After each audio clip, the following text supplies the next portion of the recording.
ഓണാഘോഷങ്ങൾക്ക് നിങ്ങളുടെ അസുഖം ഭേദമാക്കാൻ പറ്റുമോ? Onam. Welcome to coffee with Luke. നിങ്ങളുടെ രോഗം ഒരുപക്ഷെ നിങ്ങളുടെ അവസ്ഥ മാറ്റുന്ന ഒരു ആഘോഷമാണ് ഈ ഓണം. ഓണം മാത്രമല്ല, എല്ലാ ആഘോഷങ്ങൾക്കും അങ്ങനെ ചില സാധ്യതകൾ മനഃശാസ്ത്രപരമായുണ്ട്. കഴിഞ്ഞ ചില ദിവസങ്ങൾക്ക് മുമ്പ് ഞാനൊരു അവശ്യ നിലയിലായ ഒരു മാതാവിനെ ഹോസ്പിറ്റലിൽ പോയി കാണുകയാണ്. അപ്പോൾ അവരെന്നോട് പറയുക, എൻ്റെ മകൻ ഈ ഓണത്തിന് വരുന്നുണ്ട്. വലിയ പ്രതീക്ഷയോട് കാത്തിരിക്കുക, വളരെ അവശതയിലാണ്. അവർക്കറിയാം അവർ മരിച്ചു പോകും, അല്ലെങ്കിൽ നമുക്ക് കാണുന്നവർക്കും അറിയാം അധികം നാൾ ഈ മാതാവ് ഈ ഭൂമിയിൽ ജീവിച്ചിരിക്കാൻ സാധ്യതയില്ല.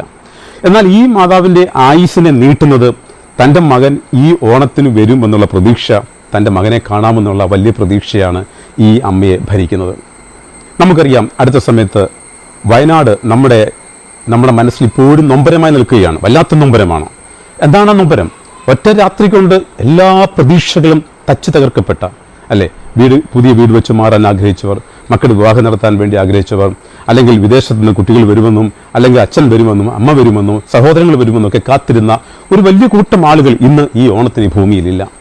എന്ന് വെച്ചാൽ പ്രതീക്ഷ അസ്തമിച്ചു പോയ അത് നമ്മുടെ ജീവിതത്തിൽ നൊമ്പരമാണ്. അതിനേക്കാൾ അടുത്ത നൊമ്പരം ശ്രുതി എന്ന് പറയുന്ന ഒരു പെൺകുട്ടി, അവളുടെ എല്ലാം നഷ്ടപ്പെട്ടു. അവളെ കരുതിയ ചെറുപ്പക്കാരനും ഈ അടുത്ത സമയത്ത് അപകടത്തിൽ മാറ്റപ്പെട്ടു. എന്താണ് മനഃശാസ്ത്രപരമായി ആഘോഷങ്ങളുടെ പ്രാധാന്യം? ഒന്ന്, ആഘോഷങ്ങൾ പ്രതീക്ഷയുടേതാണ്. അതായത് നിങ്ങൾക്കറിയാം, നീതിമാനായ ഒരു രാജാവ് തൻ്റെ പ്രജകളെ കാണാൻ വേണ്ടി വരുന്ന കേരളത്തിലെ ഏറ്റവും വലിയ ഉത്സവമാണ് ഓണാഘോഷം. നാടും എല്ലാം ഒരുങ്ങിക്കഴിഞ്ഞു. മാത്രമല്ല, ഇന്ന് ഉത്രാടമാണ്. ഉത്രാടപ്പാച്ചിലെന്നാണ് പറയുന്നത്.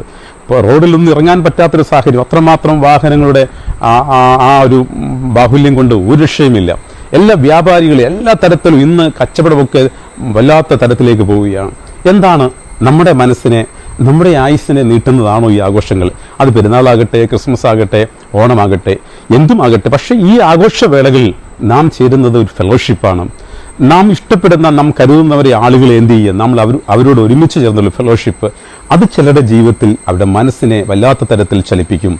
അവർക്ക് ആശയറ്റു പോയവരുടെ, അല്ലെങ്കിൽ നിരാശപ്പെട്ടു പോകുന്ന അവർക്ക് പുതിയ ഒരു കിരണം പോലെ, ഒരു പുതിയ വെളിച്ചം പോലെ ചിലത് അവരുടെ ജീവിതത്തിലേക്ക് വരികയാൽ, ഈ ഓണത്തിന് എൻ്റെ ബോസ് വരും, അല്ലെങ്കിൽ ഈ ഓണത്തിന് എന്നെ ഒരാൾ സഹായിക്കാമെന്ന് പറഞ്ഞിട്ടുണ്ട്, ഇല്ലെങ്കിൽ ഈ ഓണത്തിന്, അല്ലെങ്കിൽ ഈ ചിങ്ങമാസം എൻ്റെ മകളുടെ വിവാഹം, മകൻ്റെ വിവാഹം എന്നിങ്ങനെയൊക്കെ തീരുമാനങ്ങൾ എടുത്ത് വരുന്ന ഒരു വർഷത്തേക്ക് കാത്തിരുന്ന ഒരു സംഭവമാണ് ഈ മഹാ ഉത്സവം അഥവാ ഓണാഘോഷം.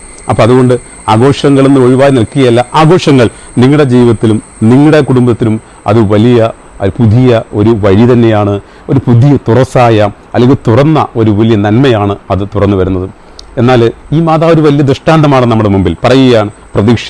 അങ്ങനെ നമ്മളെ ഈശ്വരനെ വിളിക്കുമ്പോൾ നമുക്കൊക്കെ പ്രതീക്ഷയാണ്. നാം മരിച്ചു കഴിഞ്ഞാൽ മുകളിലേക്ക് ചെന്ന് ഈശ്വരനെ കാണാമെന്ന പ്രതീക്ഷയാണ്. പക്ഷേ ഈ ഭൂമിയിലുള്ള ആഘോഷം, ചിലർ ഈശ്വരന്മാരായ ചിലർ ജീവിതത്തിലേക്ക് വരുന്ന ഈ ആഘോഷവേളയിൽ നമുക്ക് ഒരുമിക്കാം. അതേസമയം വയനാട് പോലെയുള്ള ദുരന്തങ്ങളിൽ വേദനിക്കപ്പെട്ട് കഴിയുന്നവർക്ക് കരുതലും കൈത്താങ്ങുമാകുന്ന ഓണമായി മാറട്ടെ. കോഫി വിത്ത് ലൂക്കിനും ധാരാളം ആളുകൾ സപ്പോർട്ട് ചെയ്യുന്നുണ്ട്. നിങ്ങളത് ഷെയർ ചെയ്യുന്നുണ്ട്, എൻകറേജ് ചെയ്യുന്നുണ്ട്.